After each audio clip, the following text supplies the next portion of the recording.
Hi everybody, welcome back to another video. I'm wearing the same thing I was wearing in the last video, so that means that I have done these back to back.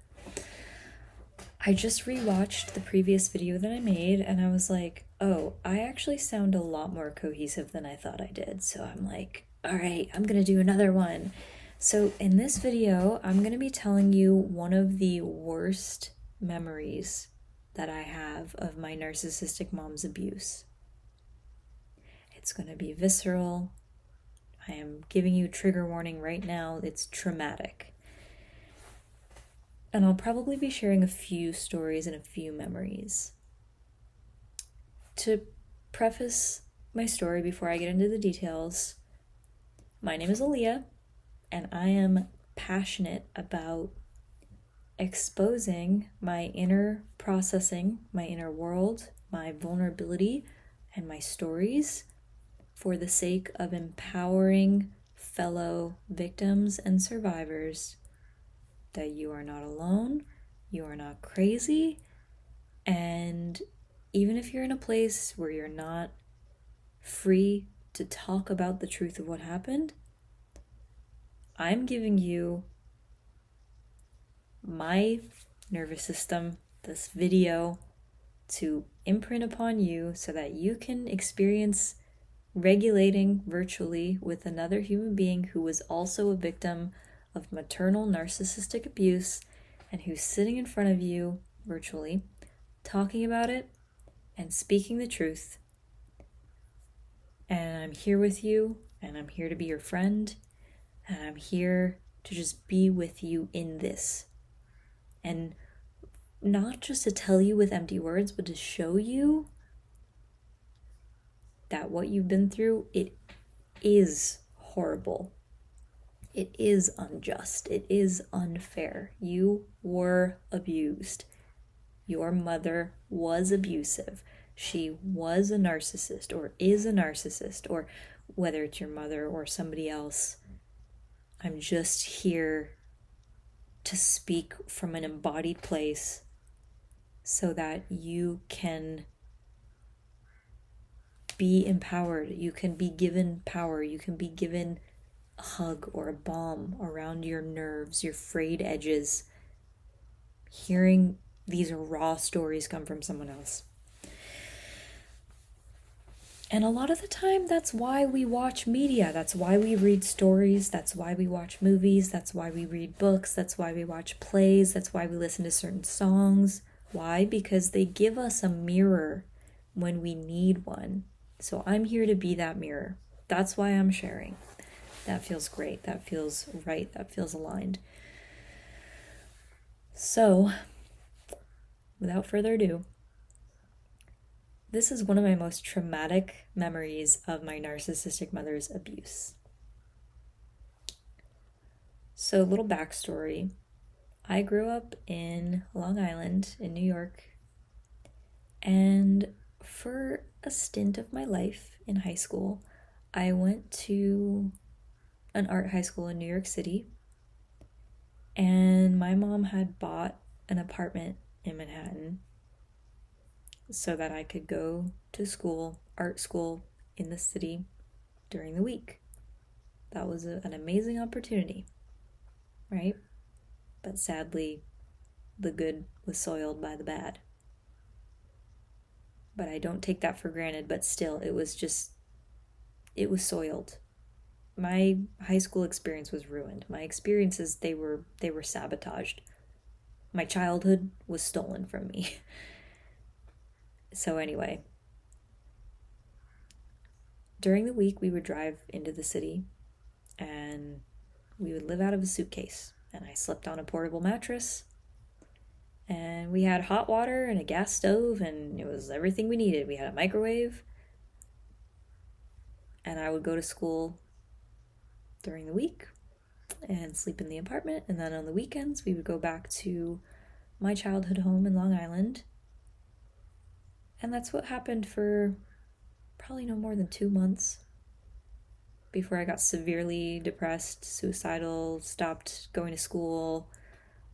That's a separate story. I'll definitely share that because now I'm in storytelling mode and my whole life is going to come out on here, and I'm just so ready to just have these stories reach the people that need to hear it, to know you're not alone. And I'm so excited to just show people that, like, look, I went through this, and this is who I am now, and I want to be your friend. I want to be here for you. I want to show you the way, you know, because this is what I can do. This is what I have. This is my gift, so I'm here to share it. So anyway, city in the week, Long Island during the weekend. I was 16 years old. It was August or September, the beginning of the school year. And I had been diagnosed with agitated depression. And my giveaway symptom was that I couldn't tolerate being in my own skin, so I would scratch myself. Side note, and I'll make more videos on this, but I don't believe in that diagnosis and in many diagnoses for the surface level face value. What I wished happened was for someone with credentials and someone who was established and acknowledged and validated and respected in society. What I would have loved is if a person like that, with that level of popularity and reputation, could have seen into my life and told me, you don't have agitated depression. You are a abuse survivor coping. Your nervous system is a genius. It is protecting you. It's keeping you alive. It's protecting you from the trauma and the pain of what that woman is doing to you. That's what I wish I was told at that time, instead of, you have agitated depression. It's a you thing. It's your diagnosis. But no, it wasn't. It was my brilliant biological survival adaptation mechanism, and I'm passing that on to you, viewer, because the health issues that you have, the immune suppression, the eczema, the migraines, the blacking out, the panic attacks, whatever it is that you suffer from, that is your nervous system protecting you. Because nobody is designed to survive being chronically gaslit, chronically abused, chronically blah, blah, blah. Okay, I'm going to tell you the story of what happened now, okay? Which shows what I went through to create these chronic health issues that I developed, that I'm now healing from. And I've made incredible progress on them, and I've talked about them in my previous videos. So anyway, once upon a time, little old me with my agitated depression label, sitting in the passenger seat of my mother's car at 16 years old, driving on the highway at night from Long Island to the city. Probably was Sunday night, driving there so I could start school next day. As sirens are going off in the background.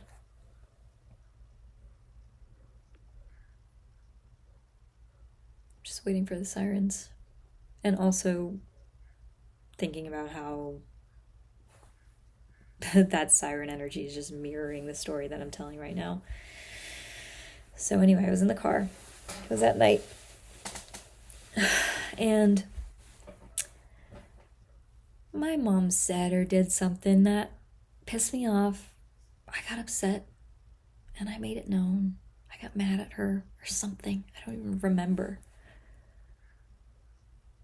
And then she started screaming at me, and in narcissist fashion, she was volatile, couldn't handle being wrong, couldn't handle the fact that she said or did something that hurt my feelings, couldn't handle the fact that I was pointing a finger at her, couldn't handle the fact that her daughter was upset and hurt by her. Not from a place of remorse, but from a place of fragile ego. Ego as fragile as ash. That's how fragile her ego was and still is. So she was screaming. I was upset. I had a reaction to her. She was screaming. She was berating me, gaslighting me. I don't remember what even was happening. She was just screaming at me. And then, me and my agitated depression, I started itching myself. I started scratching. I was turned on. I was activated. And then my mom screamed, "If you don't stop doing that, I'm going to take you back to the hospital." And she said that violently to me after I was admitted to I admitted myself to a psychiatric unit in the hospital for 7 days, for a week, because I was suicidal, I was depressed, and when I say suicidal, I meant I was too tired to keep on carrying my own weight. I had nobody to cook for me, to hold me, to validate me, to meet my emotional needs, to cuddle me, to love me. I had nobody. Nobody. Nada. I was alone. And because of the trauma and the isolation that it was ingrained into me from my mother, I did not have the capacity, the wherewithal, the knowledge, the resources to outsource what I wasn't getting from my upbringing. I was a 16-year-old. A 16-year-old. No 16-year-old should have to text her friend and say, "Hey, can I come over and can you cook for me and cuddle with me and verbally affirm, all the reasons why I'm not crazy and that my mom is wrong because she's torturing me and she's not feeding me right and she doesn't love me and she actually pushes me away when I try to hug her and cuddle with her, and I've been deprived of my emotional needs my entire life. So do you think you could, no biggie, just be there for me in that way?" Does that seem realistic? No, it doesn't. So that's why I was suicidal. I wasn't really suicidal because I never, as much as I had this thought, I want to die, the thought wasn't as much I want to die as it was, I am too fucking tired to carry this shit on my own and I actually need to be freaking taken care of. Every human needs to be taken care of, but I wasn't getting that and I had no one to give it to me. So I thought, why don't I just go to the hospital where they're gonna feed me, they're going to basically take control of my life and I can surrender, maybe, because I'm exhausted. So I went to the hospital. And my beautiful skin, my beautiful, even skin, I've always had good skin, except for the eczema, health issues, whatever, which I have videos on that and I'll talk more about it.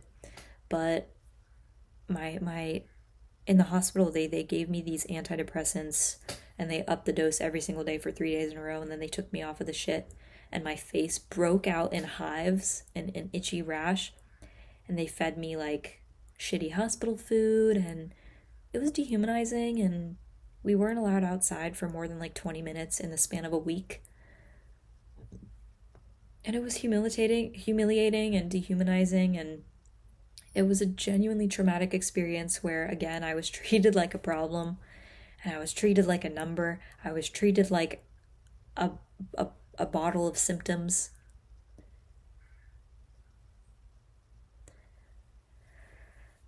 And yeah, it was traumatic. And fast forward again. So I'm in the car, right, with my mom. She screams at me.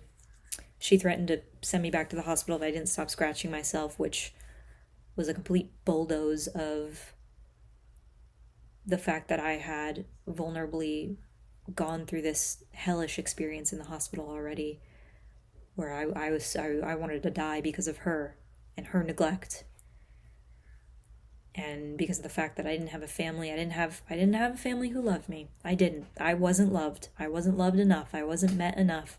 And although that is a dramatic sad, intense truth. It is the truth, and I'm saying it, and it is true. And if you're in a similar situation, it's okay to acknowledge that nobody loves you. Sometimes it's true. They might care, they might feel love, they might have the capacity to love you the way a toddler says that they love you, and they pick flowers out of the dirt, or they bring you like a bug and it's squished in their hand by the time it gets to you because they didn't know how to hold the bug gently, you know? There are levels of what love means, and sometimes nobody around you is capable of pouring into you the way that you actually need, and that's valid. And acknowledging that has brought me tremendous relief in my life. So anyway, in the car with my mom, who didn't love me, in a life devoid of love as much as I needed, my needs just weren't being met, and chronically. So yeah, she threatened me, and I started crying and like whimpering, and I was feeling absolutely wrecked and gutted. And then here's where the story gets real. 16 minutes in, finally getting to the nittiest, grittiest, worst thing that I can remember that my mom has ever done to me. The worst abuse I remember that my mom has ever done to me. One of the worst moments. There's multiple worst moments, but this one was one of the worst. At that moment, she began to rapidly accelerate and smash the brake on the car. So she would accelerate and she would brake, and she would jolt the wheel. So we're on the highway at night heading into Manhattan from Long Island, and she is beginning to drive erratically. We're going 60, 70 miles an hour. And then she yelled, "Do you want me to kill us both right now?" And then she slammed onto the accelerator pedal and steered head on towards the cement divider between highway and exit, while screaming bloody murder before that moment and during it. And at the last few feet, we were probably like 3 or 5 feet away from the divider. I can remember seeing it come up. I remember seeing it right there. She swerved away. And then she said, 30 seconds later, like a straight psychopath or sociopath, whatever it's called, she went, "I'm sorry, I wasn't actually gonna kill us." Oh, great. Thanks for letting me know. I'm so relieved, you know?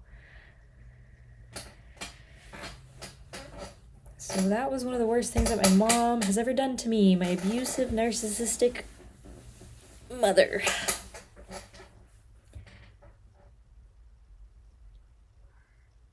I'm gonna pause this and then come back to it. So, yeah, just had to take a breath for a minute, think about how I wanted to go forward with the video. I think I'm actually gonna end it there. I have so many stories from, you know, my mom's abuse and things that she did to me along these lines, and I've been wanting to talk about these things for, I think it's been more than months. I think it's been years that I've been wanting to finally let these stories free, because again, I have grown past these. That is a very generic verbiage, because it's way more nuanced and complicated than just growing past it, you know? But I've integrated so much more of the aspects of my psyche and my soul that were stolen from me during those abusive instances that now I've reclaimed them.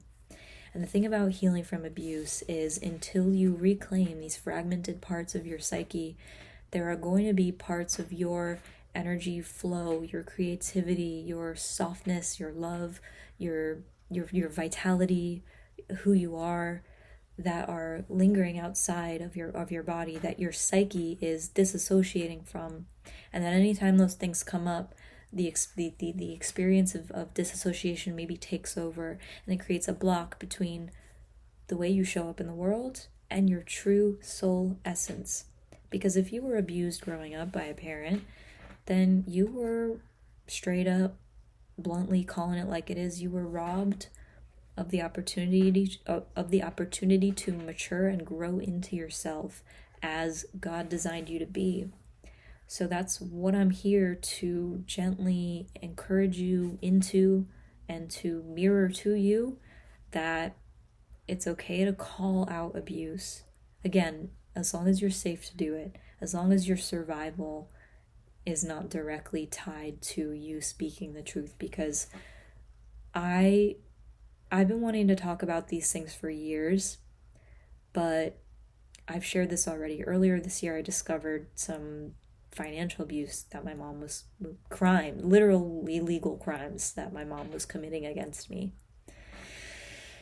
And long story short, it wasn't until I flew across the country from where I am right now, I'm traveling, and reclaimed my physical belongings that were at the time being held in her house before I found a place I was ready to move to.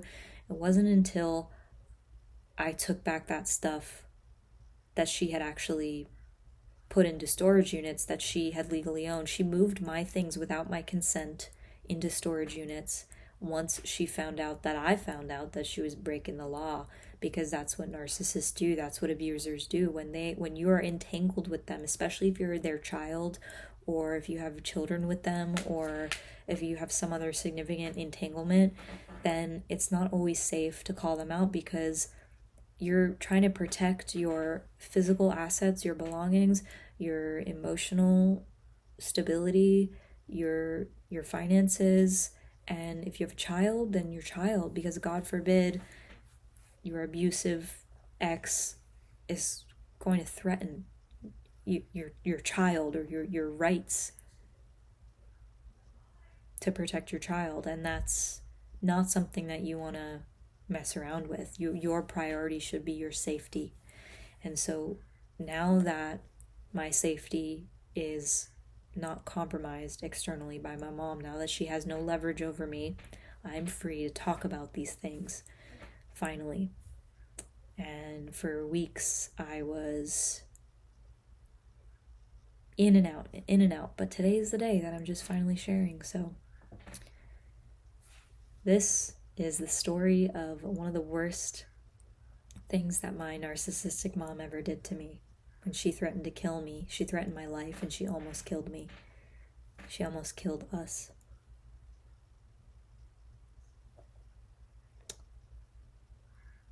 So, with that, again, I'm sharing these to stand in solidarity with the truth and with my fellow survivors and victims. And I am not gonna bear the burden of letting her neglect die in secrecy with me. I'm releasing it because it is not my burden to carry. And the consequences and the karma is hers, not mine. So I'm setting it free. I am not responsible for her. She is the one who has to walk through her own wilderness. If she ever chooses to take accountability and change, that's on her. Nothing that I say or do or don't say or don't do can change that. But this is for me, this is for the truth, and this is for survival and justice, equality, fairness, advocacy, and for me to reclaim my power in my way and to share that with other people who might need to see me do this. It could be powerful for some people, especially people who may be in a position where they're ready to confront their abuser or want to be reminded that no matter what they do, their abuser is always going to distort the truth and hide and cower as long as they choose. So again, whatever you say or do or don't say or don't do,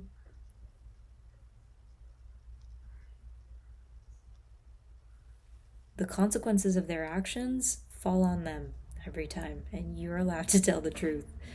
You're allowed to tell the truth. You're allowed to be honest about it. And you're allowed to, I mean, for me, this era of my life, beginning to speak about these things explicitly, more explicitly than I ever have, is also tied in with me receiving more of myself, and in terms of, you know, these things that I was deprived of and that I'm still starved for. I still desperately want to be held and loved and cuddled and given affection. I want someone to cook for me, and I want to be served. I want to be loved. And I can't keep doing it on my own, you know?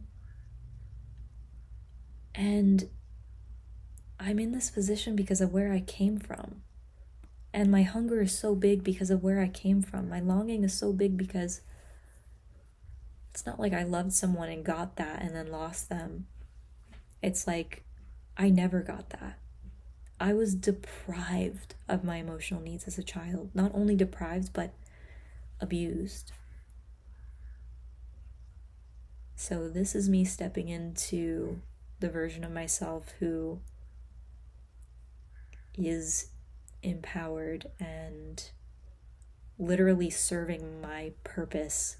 This is my purpose, is to tell these stories, to talk about these things. This is a new endeavor for me. It's just starting to take form, and I'm figuring it out as I go into it. So it's a little raw, but this is the truth. This is it.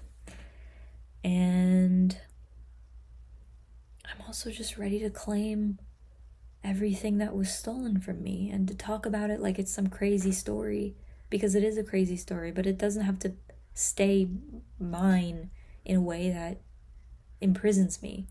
It can free me because it puts me back in touch with the fact that I actually do have needs, and I actually do really desire to be loved, and I actually do not feel fully loved in my life in the ways that I crave. And it's okay to tell that story and reclaim that narrative as mine, instead of believing a narrative that I should stay quiet and I should be ashamed and something's wrong with me, or I'm bad at socializing because I don't have a community right now. I don't have, you know, multiple close friends. I don't have a partner. I don't have someone who, you know, I can lean on in that way. I'm reclaiming the narrative that all of those things don't define me or don't cast me in any sort of shameful, wrong, bad light. They're a reflection of what I've survived and my strength and my capacity to overcome and my resilience. And I'm telling this story, my stake in the ground, and I want to empower the shit out of other people, especially people who've been victim blamed and who feel ashamed of the consequences of the abuses done to them, and how that leaves you when you're abused and you claw your way tooth and nail out of the ditch that your abusers pushed you in and were throwing dirt on top of you over and over and over. When you were in that situation, what happens when you are overcoming abuse is that you are literally walking through life learning how to let go of weights that were tied to you, that were never your responsibility. And once you learn how to untie the weights, you need to learn how to actually develop your own musculature, your own strength to carry your body and your soul through the world into where you're meant to be, who you're meant to be, how you're meant to be, and how you're meant to move. Because you were bound, restrained, tied, controlled, you didn't get the same opportunity to fly and to grow the way that other people would, who have had years of time and support and external resources to develop their lives. So their priorities are different. They might be settling down and having kids now. They might have the privilege of having like long-term friendships, you know? But my priorities are different. because I didn't get the same support and the same opportunities early in life. I didn't even have a chance to get where other people are right now. And this is not a comparison game, but I'm saying that just to affirm to you that you're not behind and you're not lost. You're a survivor. You are resilient. You have lived through more than most of the people that you know. You have survived more. You have borne more weight. You have transformed through more than the people around you who all they can do is say, I'm so sorry that you went through that, but they can't touch it any further. They can't really know the depth of your experience further because they've never lived it. They just see it on the outside and they're in awe. And some of them are going to question how you're even alive, because you shouldn't be alive after the hell, the abuse that you've gone through. But that right there is a testament to the resilience of your human spirit. And for me, to God. Because I would not be here. I would not be as cool and articulate as I am if it weren't for God. That's my survival and my story for me is a testament to the glory of God. I mean, that's where my strength comes from when I'm wrecked, So I'm going to keep on sharing these videos. I'm really excited. I feel like I'm in a good momentum and a good flow. I'm excited. I'm genuinely excited about this. And the devil did not want me to share the first video that I posted because there was already an issue with sharing it. So I'm going to get it out. I'm going to get this one out and I'm going to get on a roll. And I'm so excited to just create a supportive community for people who are just longing to hear these stories be told from a powerful, rooted perspective outside of themselves. You are not alone. Honey bunny, you are not alone. Okay, so thank you for watching. Leave a comment if you want me to go talk more about any specific things. I'm here for you. I am here, no holds barred, to support and show up for my community in this way. This is literally a huge core part of why I was put here on earth. I survived what I did, and I gained wisdom from what I did, and it's not mine to keep. It's mine to share with people who need it. So please use me for that. Please call on me, share your stories in the comments. I mean, I have dreams of building a community with people where we can be so powerful and we can fall apart together and we can just witness each other. We can be here with each other, for each other. And we can go through this together. We don't have to do it alone. We can go through it together.